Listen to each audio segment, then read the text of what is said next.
Hola, ¿qué tal, queridos amigos? Bienvenidos a un nuevo episodio de Vladimir y Punto. Nuestro invitado de hoy es Bruno Gallo. Él es miembro de la Dirección Nacional del Partido Avanzada Progresista, es sociólogo, ha sido activista político desde que tenía el cabello muy largo, por allá en los años 80, que lo recuerdo yo. ¿Cómo estás, Bruno? ¿Cómo te va? Muy bien, gracias. ¿Cómo te va? Bienvenido. Bien, gracias, muchas gracias por la oportunidad de conversar con la gente que escucha tu programa, que es mucha. Fíjate, Bruno, ha transcurrido mucho cabello en ti y en mí desde los tiempos en los cuales tú eras militante de la izquierda más dura en la Universidad Central de Venezuela. Sí. ¿Qué pasó? Que hoy te veo más moderado. Bueno, chicos, yo creo que eso es consustancial con la madurez, ¿no? Uno, Que no es con el madurismo, es no, una cosa distinta. no. Yo creo que, digamos que la evaluación de lo que ocurrió con el socialismo real, la evaluación de los errores de la propia izquierda radical, te llevan a posiciones más moderadas, incluso a comprender que la política no puede ser el arte de aplastar al otro, sino el arte de llegar a acuerdos con el otro, de consensuar posiciones que hagan que la sociedad avance. Yo recuerdo hace mucho tiempo, cuando yo todavía era de esa izquierda radical, a un famoso premio Nobel que decía sobre la Unión Soviética que era incomprensible que una sociedad que pudiera poner un hombre en la luna no pudiera darle pan con mantequilla a sus ciudadanos. Entonces, digamos que a partir de esa reflexión en la que la calidad de vida de la gente se pone en el centro de la política, ya las destemplanzas van bajando de tono. En este momento, ¿qué es la izquierda y qué es ser de izquierda? Bueno, yo sigo diciendo que soy de izquierda, lo cual a mucha gente de posiciones más ubicadas a la derecha les parece muy desagradable. Y yo sigo siendo de derecha y digo siempre que la frase que mejor resume lo que yo creo que es la izquierda es una frase de la teología de la liberación en la que ellos hablan del compromiso con los excluidos, con los más pobres, con los más débiles. Yo creo que eso es ser de izquierda. Cuando tú pones en el centro de la política la preocupación por los más débiles. ¿Avanzada Progresista qué es? ¿Un partido progresista, un partido de izquierda, de centro, socialdemócrata? ¿Qué es? Yo creo que es un partido de diversidades donde las posiciones progresistas, socialdemócratas de izquierda tienen la mayoría, pero sin duda ahí hay gente con otras posiciones y intentamos consensuar esas posiciones y hasta ahora lo hemos hecho con algún éxito. Tú militaste con Nicolás Maduro en la Liga Socialista. Sí. ¿Qué recuerdas de Nicolás Maduro? Chico, yo recuerdo a Nicolás Maduro, además de su tamaño, que era muy resaltante, recuerdo que era un tipo de buen humor, un tipo con un chiste en la boca permanentemente, parecía un Villegas, pues. El tipo siempre de buen humor, y la otra cosa que recuerdo era que era como la mano derecha de Juan Barreto. Sí. Daba para arriba y para abajo con Juan Barreto casi. Bueno, de hecho, Barreto fue su jefe político en el liceo, en el Ávalo. Así es. Y por mucho tiempo más siguieron siendo una dupla. Pero yo no recuerdo de Nicolás Maduro, digamos, ningún rasgo que me hiciera pensar que pudiera terminar siendo un tipo profundamente autoritario y, digamos, incapaz de escuchar a otros. Ahora, ¿el gobierno de Nicolás Maduro es el reflejo de lo que hubiera sido un gobierno de la Liga Socialista? Es una pregunta que te pone en la necesidad de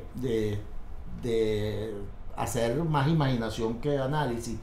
Yo creo que hubiera podido ser peor un gobierno de la Liga Socialista de esa época. Yo creo que había mucho de una percepción según la cual el fin justificaba los medios. Y entonces los medios podían ser, bueno, desde el crimen político hasta el secuestro de niños. Entonces eso supongo que hubiera podido llevar a un gobierno mucho más autoritario que y con posiciones mucho más extremas. ¿Cuál es la manera correcta de oponérsele a un gobierno como este? Allá que tocas ese punto de gobierno como este. ¿Cómo se le hace oposición de manera exitosa a un gobierno como este con ese rasgo autoritario que tú señalas? Bueno, yo estoy convencido de que frente a un gobierno como este lo que tiene sentido es consensuar una estrategia, ¿no? Ese es el primer paso, que es la primera debilidad de la oposición desde el gobierno de Chávez. Desde el gobierno de Chávez yo recuerdo que lo que se lo que se estilaba es que un sector de la oposición le impusiera una agenda al resto de la oposición. Entonces allí hay una primera debilidad, porque generalmente lo que está detrás de ese sector que imponía una agenda y que la impuso y la sigue imponiendo en muchos casos, no son posiciones políticas sino intereses, ¿no? Yo he dicho que durante mucho tiempo la oposición al Chávez, al chavismo y ahora a Nicolás no ha estado guiada por posiciones políticas que te permiten decir, bueno, yo quiero caminar hasta una sociedad de esta naturaleza, profundamente democrática, capaz de generar prosperidad, capaz de generar decisiones horizontales, capaz de horizontalizar el poder, sino que han sido los intereses de pequeños grupos económicos. Por ejemplo, durante algún tiempo tuviste que la oposición venezolana en la Coordinadora Democrática la dirigían empresas, ¿no? O sea, con el cuento de la sociedad civil, ahí se colaron intereses que no tenían nada que ver ni con la sociedad civil, ni con los partidos políticos, ni con la democracia, ni con un proyecto de futuro, ¿no? Entonces, bueno, yo creo que esos intereses tienen que ser parte de la oposición, pero no pueden ser privilegiados. Que por cierto, Miguelena preguntó con qué se come la sociedad civil, y yo te lo pregunto a ti, ¿con qué se come la sociedad civil? Fíjate que yo de alguna manera fui cercano durante mucho tiempo a organizaciones no gubernamentales y tuve una relación privilegiada con esas organizaciones no gubernamentales, pero fíjate una cosa, la forma en que se toman las decisiones en las organizaciones no gubernamentales es la misma forma en que se toman en una empresa, en una empresa privada. O sea, ahí tú no ves asambleas de las organizaciones no gubernamentales grandes. Pero los partidos no son muy diferentes hoy. No. Son más o menos iguales, los caudillos, los jefes deciden. Sí, yo y creo le que imponen por la vía de los hechos a la dirigencia. Yo creo que bien sean de gobierno o de oposición.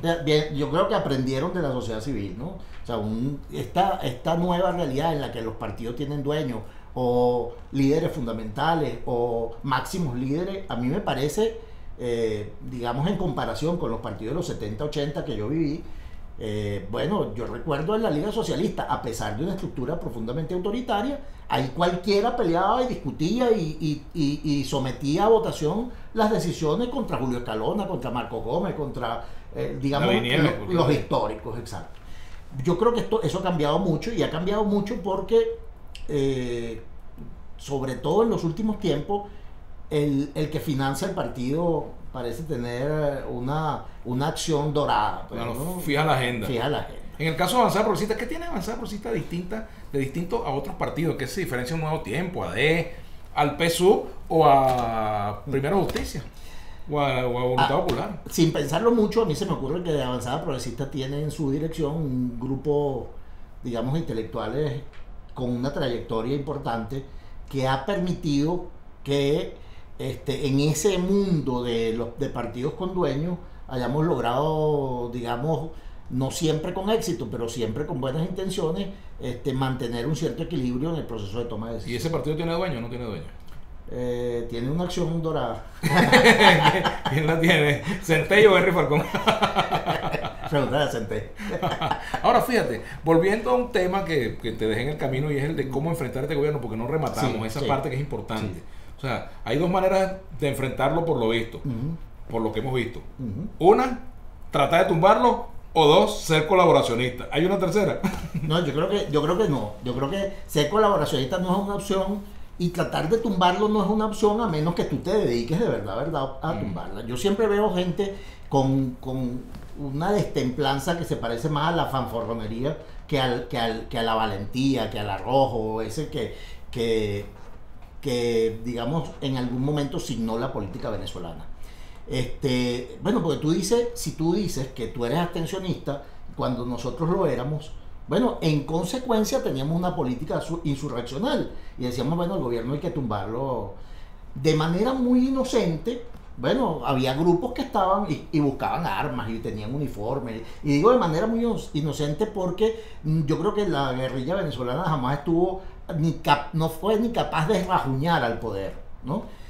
Pero por lo menos hacían el gesto, que tenían organizaciones medio clandestinas y tal. Ahora tú ves unos fanfarrones diciendo que van a tumbar el gobierno y no tienen ni una China con metra. no tienen nada, pero no solo no tienen nada, no han hecho nada.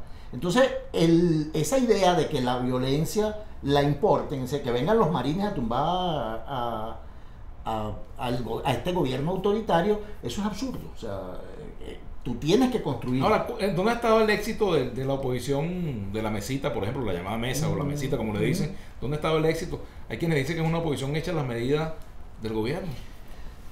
Yo creo que es una oposición que ha logrado, digamos, poner en la mesa dos cosas fundamentales. Uno, la necesidad de la gente y el hecho de que en esta correlación de fuerzas no es posible tumbar el gobierno.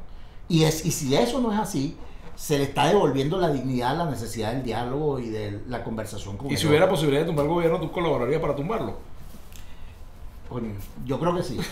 Pero, es decir, yo lo que digo es que yo no pelearía con Tyson, ¿no? Tú me buscas un muchacho, un autoritario flaquito y debilucho y a lo mejor le doy un coñazo. Pero a Tyson no.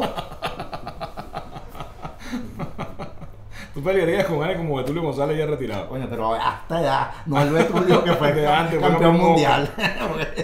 Sí, exacto, tiene que ser un autoritario muy enclenque para que tú te propongas en condiciones como esta, decir que lo vas a derrotar. O sea, yo lo que creo es que tú tienes que poner los pies en el piso y buscar una estrategia adecuada. Ok, descríbeme la estrategia de la oposición que está en la asamblea, por ejemplo, de avanzada de Alianza Democrática. ¿Cuál es la estrategia? Mira, chicos, yo creo que aquí no hay si se puede revelar, a lo mejor hay una escondida. No, nada de eso.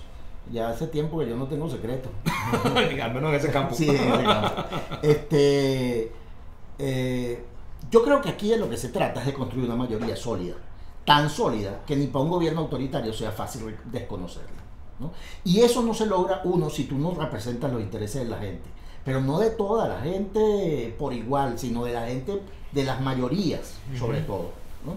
Entonces si tú haces un discurso en el que cuando toca defender al consumidor o al comerciante, defiendes al comerciante. Si tú haces un discurso en el que tienes que defender al proletariado o a la burguesía y defiendes a la burguesía, coño, estás apuntando mal, ¿no? Mientras el gobierno convierte en el centro de su política a los pobres, que son el 80 y pico% del país, y va creciendo. Entonces, lo primero es construir una mayoría contundente, una mayoría capaz de convertirse en una fuerza electoral y de derrotar a un gobierno que logró capitalizar un sentimiento en los sectores populares. ¿Te imaginas a Maduro dando los giros necesarios o que ustedes consideran necesarios en la política a tal punto de que tú llegues a considerar la posibilidad de apoyar a tu excompañero de la liga? No, ya a estas alturas lo veo muy difícil. Ahora, lo que sí es absolutamente inobjetable es que yo puedo reunirme con quien sea. Mis ex compañeros de la liga, los que han cometido gravísimos errores, los que han tenido algunos aciertos. Yo estoy dispuesto a reunirme con quien sea, porque es la manera... Jorge Rodríguez te contesta el teléfono, hablas con él. Yo no recuerdo haberlo llamado mucho, pero cuando le escribo me contesta. Y es necesario que eso sea así. Abrir un canal de comunicación con tu contrincante, a menos que sea un enemigo jurado, es necesario para salir de esto. Una de las cosas que creo que ha generado mayor desconcierto en la gente es que la gente no ve salidas a la crisis. Y no ve salidas a la crisis porque ni siquiera ve intenciones de volver a la normalidad. O sea, una cierta normalidad. O sea, cuando digo una cierta normalidad es que la gente deje de sacar comida de la basura, que la gente deje de tener un sueldo por debajo de $1, que los sueldos se hayan pulverizado al punto que la gente ni siquiera renuncia a los organismos públicos, sino que deja de ir, ¿no? Y deja de ir porque si fuera, gastaría el dinero en pasaje. Incluso ni siquiera le alcanzaría lo que cobra para ir todos los días al trabajo. Esa anormalidad lo que produce es una enorme frustración y una incapacidad de involucrarse en la actividad política. O sea, nadie que esté en esas condiciones de dinopia tiene en el centro de sus ideas, bueno, ¿cómo participo para que esto sea más democrático? Vamos a jugar un jueguito que se llama Un nombre, una palabra. Juan Guaidó. Equivocado. Diosdado Cabello. Autoritario. Henry Falcón. Un buen hombre. La reina de Inglaterra. Una señora más longeva de lo que yo recuerdo en la política. Longeva, esa es la Fede Cámara. Encrucijada. Cilia Flores. Abogada. Bruno Gallo. Iluso. Eduardo Centey. Pragmático. Vicente Díaz. Amigo. Joe Biden. Acertijo. Todavía no lo has descifrado. Nos quedamos a lo ahí en esa parte. Vamos a hablar un poco del CNE, porque tú estuviste muy cercano fuiste del equipo de Vicente Díaz en el Consejo Nacional Electoral y ya concluyó el proceso de postulaciones. Vamos a tener un CNE presentable. Sí, ojalá. Ojalá que sea no solo presentable, sino que la reacción de los que queden descontentos, porque son 5. O sea, tú no puedes meter 25 tipos ahí para que de alguna manera representen todos los sectores sociales. Pero que esas 5 personas tengan el beneficio de la duda, ¿no? Que la reacción inicial de los sectores que pudieran quedar descontentos no sea un ametrallamiento a esas 5 personas. Creo que es importante que esas 5 personas sean lo mejor formadas posible, lo más vinculadas al mundo de lo electoral, que sean capaces de generarle confianza a los venezolanos que van a tratar de hacer elecciones mucho más transparentes de lo que han sido hasta ahora, pero también que tengan el beneficio de la duda de quienes no queden satisfechos con la decisión. Alguien dijo, mientras más conozco al hombre, más quiero a mi perro. Tú tienes una perra que se llama La Negra, que la quieres mucho. Sí, cómo no. ¿La quieres más que a tus compañeros de avanzada? Oye, vivo con ella, con mis compañeros de avanzada, nos vemos con bastante frecuencia, pero no a diario y en todas las circunstancias. No le pongo comida, no los baño. Eso genera una relación terrible. Eso genera una relación afectiva con La Negra que no tengo con mis compañeros. Pero con mis compañeros hago cosas que no hago con La Negra, como discutir y tal. Es decir, la dimensión de la mascota, y que es un amigo muy cercano, es distinta a la dimensión de los compañeros con los que debates la posibilidad de crear un mundo diferente. Sí, que son 2 cariños distintos, pero vivo con La Negra. Pero si te preguntas, ¿qué significa para ti tener un perro? Oye, en este caso una perra. Tú sabes que yo siempre tuve perros cuando era chamo y siempre tuve un vínculo muy estrecho con los animales, pero con esta que es como una mascota de tiempos maduros y además es tan activa, significa, por ejemplo, que una responsabilidad. O sea, tú tienes que levantarte muy temprano a sacarla y darle comida, etcétera, etcétera. Entonces es una responsabilidad, es un afecto especial. ¿Te consideras un buen ciudadano tú? Sí, yo creo que sí. ¿Andas con su bolsita de plástico siempre, o te haces el loco? Siempre, no, nunca. Siempre ando con mi bolsita de plástico. Además, oye, con alguna frecuencia donde hace sus necesidades de paso con un tobito de agua y lo he hecho y tal. Sí, tengo una consideración especial con mis vecinos. Además, por el tamaño de La Negra, sería una desconsideración muy especial dejar lo que ella deja por ahí. ¿Hacia dónde va Venezuela, Bruno? ¿Hacia dónde vamos?